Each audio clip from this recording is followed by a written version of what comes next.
Hello my dear friends, maths वाला UP board के इस चैनल पर मैं आप सभी का हार्दिक स्वागत करता हूं। आज इसमें हम एक नए टॉपिक गणित की एक नई शाखा वैदिक गणित के बारे में पढ़ेंगे। वैदिक गणित हमारी वेदों द्वारा निर्धारित की गई गणित है। इसकी सहायता से हम कुछ ऐसे प्रश्नों को बहुत आसानी से हल कर सकते हैं जिन्हें दूसरों को हल करने में बहुत समय की अधिकता या बहुत ज़्यादा समय लगता है।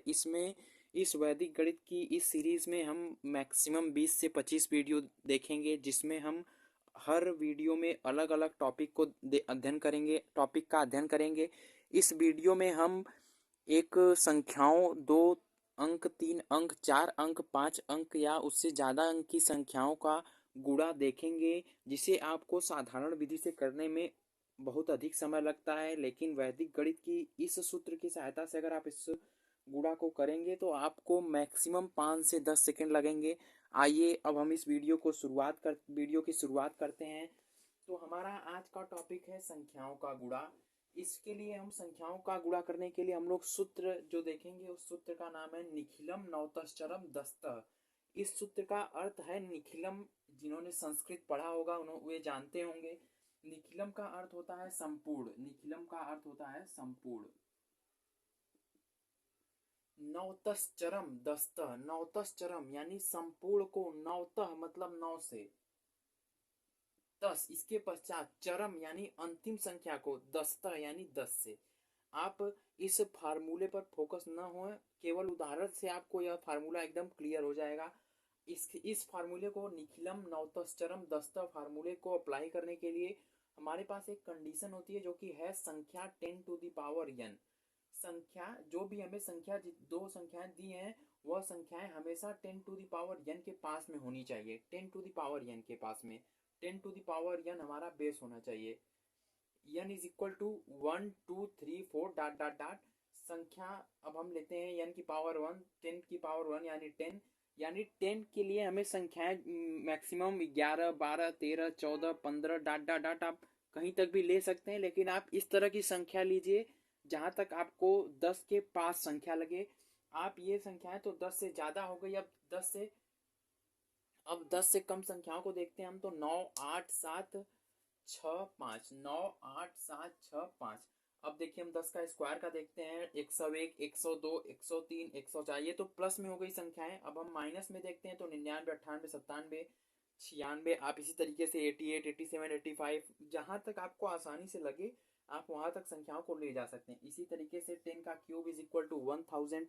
तो 1000 में हम लोग प्लस में देखेंगे तो प्लस में होता है 1001 2002 1003। और हम माइनस में देखेंगे तो 999 998 997 996।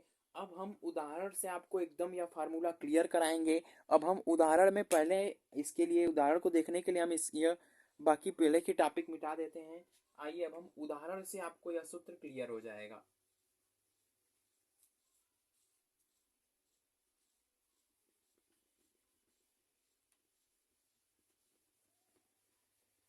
वैदिक गणित की सहायता से आप गुणा, भाग, बीजगणितीय गुणा, बीजगणितीय भाग, संख्याओं के वर्ग, संख्याओं के घन, संख्याओं के वर्गमूल, संख्याओं के घनमूल इत्यादि को बहुत आसानी से कर सकते हैं। आइए हम पहला उदाहरण देखते हैं।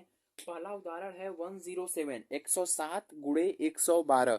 अब हम इसमें देखते हैं, पहली जो संख्या है 107, वह 100, आधार 100, 10 का स्क्वायर इज इक्वल टू 100 के पास में है। यह आप देख सकते हैं कि अब इसमें हमें 3 तरह के उदाहरण पढ़ने हैं। पहला उदाहरण यह आपको दिखाया गया है जिसमें दोनों संख्याएं बेस से बड़ी हैं। दूसरा उदाहरण यह है कि दोनों संख्याएं बेस से छोटी हैं। और तीसरा उदाहरण आपको बताया गया है कि एक संख्या बेस से बड़ी है, एक संख्या बेस से छोटी है। आप यह 3 प्रकार के उदाहरण को देखकर इस सूत्र को आसानी से समझ सकते हैं। अब हम पहले उदाहरण की ओर चलते हैं, जब संख्याओं का जब संख्याएं बेस से बड़ी हों। अब देखिए 107 जो कि बेस 100 के पास है, या 100 से 7 बड़ा है, तो यहाँ पर हम 100 में जितने जीरो होते हैं, आधार में जितनी जीरो होते हैं, हमें वहां तक की संख्याएं लिखनी होती है, 0 7।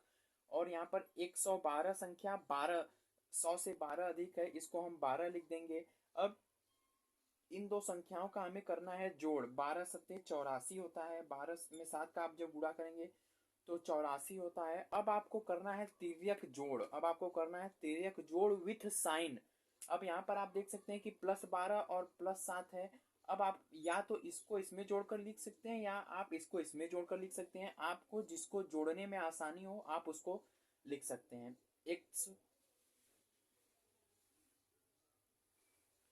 112 में हमें 7 को जोड़ने में आसानी होगी, जो कि होगा 119।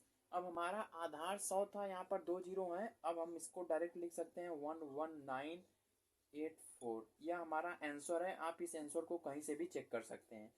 अब हम दूसरे सवाल की तरफ चलते हैं। हमारा दूसरा सवाल है 99 गुणे 88, 99 गुणे 88। 99 हमारा 100 से 1 कम है, जो कि माइनस में कम होता है। और 88 हमारा -12 कम होता है, 100 से -12 कम होता है। इसको हम आपस में इन दोनों संख्याओं का हम आपस में मल्टीप्लाई करेंगे तो माइनस माइनस प्लस, 12 एक कम 12 हो जाएगा। अब हम इसको हमें तिर्यक जोड़ करना है, तिर्यक जोड़ करना है विथ साइन।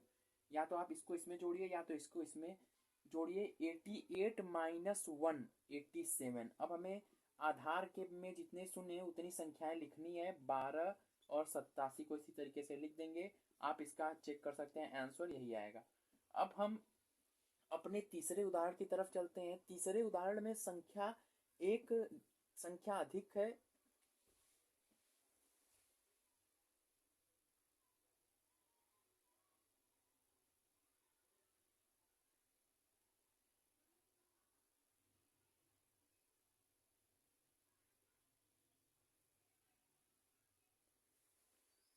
तीसरे उदाहरण में हम चलते हैं। तीसरे उदाहरण में एक संख्या बेस 100 से 13 अधिक है, +13। और एक संख्या बेस 100 से कम है, -06। अब इसका हम गुणा जब करेंगे तब इस गुणे का मान हम 13 में 6 का गुणा करते हैं 78। आप इसको -78 लिखिए या आप इसको 78 के ऊपर बार लगा कर भी डिनोट कर सकते हैं। अब आप इसको विथ साइन जोड़ना है तो आप 113 माइनस 6 कर देंगे, 107 आ जाएगा, 107 आ जाएगा। अब जो हमने फार्मूला पढ़ा है निखिलम नौतश्चरम दस्तः, सभी हमें यह फार्मूला इस पे अप्लाई करना है। सभी को 9 में से, बाकी लास्ट को 10 में से। और यहाँ से हमें एक घटाना होगा, 106 आएगा। इस संख्या को 9 में से माइनस करेंगे, इसको 10 में से माइनस करेंगे। 9 में से 7 गया 2, 10 में से 2 गया 8। हमारा आंसर आ जाएगा 106 22। अब मुझे जहाँ तक मेरा अनुमान है यह आपको नहीं समझ आया होगा। तो अब हम यह था फार्मूले के अनुसार हमने आपको बताया। अब हम दूसरे तरीके से इसको देखते हैं। कि आपने लिखा 10778 माइनस। अब हम इसको इस तरीके से समझ सकते हैं कि हम यहाँ से उधार ले लें। तो जब आप यहाँ से एक उधार लेंगे तो यह इसके पास जाएगा, तो यह बेस के फॉर्म में जाएगा और 100 उधार जाएगा। 100 उधार जाएगा तो यहाँ से चला गया, 106 बचा। 100 में से 78 आप माइनस कर देंगे, 22 बचेगा। 106 22 आपका आंसर है। आप इसको चेक कर सकते हैं। अब हम आपसे कुछ और उदाहरणों की चर्चा करेंगे। आइए चलिए बच्चों, अब हम अगले उदाहरण को देखते हैं। अगले उदाहरण में हमने जो आपको उदाहरण दिए हैं ये दोनों संख्याएं बहुत बड़ी हैं। जब आप इन संख्याओं का सामान्य विधि से गुणा करते हैं तो एक साधारण बच्चे को कम से कम 5 मिनट लगते हैं। आप अगर बहुत कुशाग्र हैं गुणा करने में तो मिनिमम तो 2 मिनट आपको लगेंगे ही। लेकिन वैदिक गणित के इस फार्मूले की सहायता से आप इस क्वेश्चन को करेंगे तो आपको मैक्सिमम 15 से 20 सेकंड लगेंगे। आइए हम अब देखते हैं। यह संख्या है 99,997, जो कि बेस 1 लाख के पास में है, जो कि संख्या 1 लाख के पास में है, जो कि संख्या 1 लाख के पास में है। तो 1 लाख से यह संख्या कम है 3। तो 1 लाख में जितने शून्य होते हैं हमें लिखने होंगे उतनी संख्याओं के बराबर। 5 अंक लिखने होंगे, 5 अंक हो गया माइनस। अब यह देखिए, यह भी 1 लाख के पास में ही है। दोनों संख्याएं एक ही बेस के पास होनी चाहिए, यह बात आपको हमेशा ध्यान रखनी है इस प्रकार के गुणन में। अब यह 11 कम है तो -11 कम हो गया और हमें 5 संख्याएं लिखनी है। अब हमें इन दोनों का मल्टीप्लिकेशन करना है 33। और जितना जीरो है उतने बराबर अंक हमें 5 जीरो है, यानी हमें 5 अंक लिखने होंगे। अब यहाँ पर 5 अंक हो गए। अब हमें तिर्यक जोड़ करना है। अगला प्रोसेस है तिर्यक जोड़ करना है।